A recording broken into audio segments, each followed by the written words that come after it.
ফেসবুকে কাজ করতে এসেই বুঝতে পারতেছি না কি করব, কাজ কি আদৌ করব না বাদ দিয়ে দিব। হাজারো সমস্যার সম্মুখীন হতে হয়, কি আর করার বলেন। তারপরেও কিন্তু কাজ করতে হচ্ছে, কিছুই করার নেই।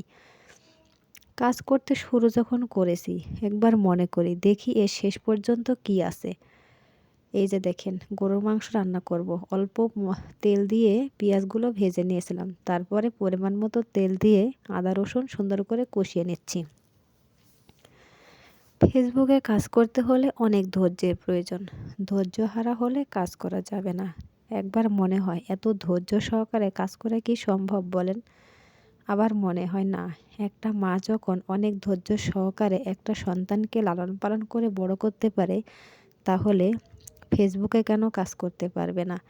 এখানে কাজ করতে অনেক ধৈর্যের প্রয়োজন। তারপরেও কাজের ফাঁকে ফাঁকে একটু সময় দিলেই কিন্তু কাজটা হয়ে যায়। আজ না হোক কাল, একদিন তো সফলতা আসবেই, তাই না? আমি তাই মনে করি। হাজারো ব্যস্ততার মাঝে মোবাইলে একটু সময় দিই। দেখা যাচ্ছে সারাদিনে আধা ঘন্টা, না হয় ৪৫ মিনিট। দেখি কবে সফলতার মুখ দেখতে পাই। এর বেশি আমি সময় দিতে পারি না। কি করব বলেন? সংসারে তো হাজারো কাজের চাপ থাকে। গ্রামের মানুষের কথা, তাই না? হাজারো রকমের কাজের চাপের মধ্যে আমরা থাকি। কি করব? তারপরে দেখি কাজ করতে গেলে আজকে কমেন্ট ব্লক, কালকে লাইট ব্লক, কালকে ফলোয়ার ব্লক। কি করব বলেন? তখনই তো মনে হয় যে আর মনে হয় পারবো না। এবার মনে হয় ছেড়ে দিতেই হবে। আবার দেখা যাচ্ছে অনেকেই ফলো দেয়, আবার আনফলো করে নেয়। কেন বন্ধুরা, এই কাজ কেন আপনারা করেন? ফলো একবার দিলে আবার আনফলো কেন করেন? আমি দিন শেষে দেখা যায় 40 থেকে 50টা ফলো দিই, অথচ ব্যাক পাই 4 থেকে 5টি। কেন আপনারা এটা বলেন 100% ব্যাক দিচ্ছি, ইনশাআল্লাহ ব্যাক দিচ্ছি, আল্লাহর উপর ভরসা করার পরও ব্যাক দেন না? কেন আপনারা এই কাজটা করেন বলতে পারেন?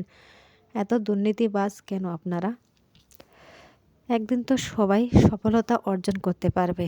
তাহলে আজকে একজনের সফলতা দেখে আরেকজন কেন হিংসা করে বলেন তো? আমরা ছোট ইউজাররা যারা আছি, তাই সবাই একসাথে এগিয়ে যাওয়ার চেষ্টা করব। সবাই সবাইকে সাপোর্ট করলে একদিন সফলতা অর্জন করতে পারবো, তাই না বন্ধুরা? কথার মাঝে ভুল ত্রুটি হয়ে থাকলে অবশ্যই ক্ষমা দৃষ্টিতে দেখবেন। আমার মাংসগুলো কষানো হয়ে গেছে, এবারে আমি পানি দিয়ে দিয়েছি।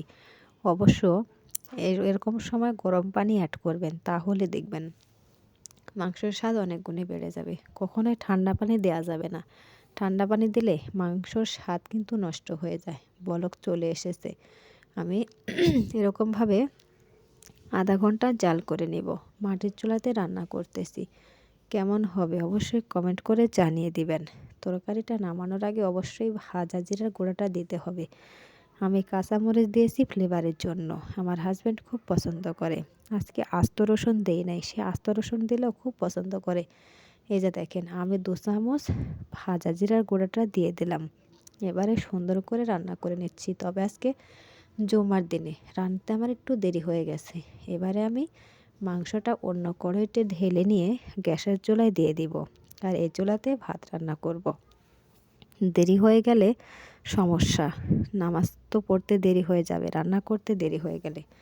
দেখেন তো মাংসর কালার, মাশাআল্লাহ এত সুন্দর হয়েছে, লোভনীয় একেবারে। কালার যেমনি, খেতেও তেমনি।